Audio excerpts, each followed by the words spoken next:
Tərtərdə Azərbaycan Respublikasının Prezidenti Müzəffər Ali Baş Komandan İlham Əliyev Qarabağın memarıdır mövzusunda Respublika konfransı keçirilib. Tədbir Tərtər rayon İcra Hakimiyyəti Bakı Dövlət Universitetinin İnformasiya və Sənəd Menecmenti Fakültəsi və Yeni Azərbaycan Partiyası Tərtər rayon təşkilatı tərəfindən təşkil olunub.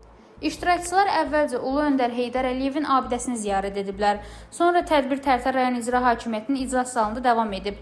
Dövlət himnindən və şəhidlərin xatirəsinin yad edilməsindən sonra Prezident İlham Əliyevin Qarabağla bağlı çıxışlarından ibarət video nümayiş olunub. Tədbirdə icra başçısı Müstəqim Məmmədov və Bakı Dövlət Universiteti Fakültə dekanı Ələmdar Cabbarlı çıxış edərək Prezident İlham Əliyevin rəhbərliyi ilə ölkədə həyata keçirilən uğurlu siyasətdən, Tərtərin vətən müharibəsindəki qəhrəmanlığından və Ali Baş Komandanın xalqla birliyindən danışıblar.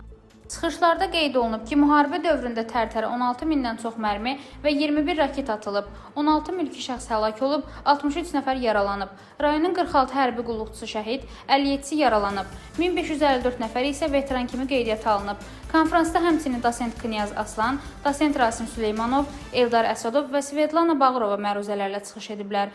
Sonda Ələmdar Cabbarlı icra başçısına Heydər Əliyev 100 adlı biblioqrafik məlumat kitabını təqdim edib. Rana Rövşənqızı, BTV.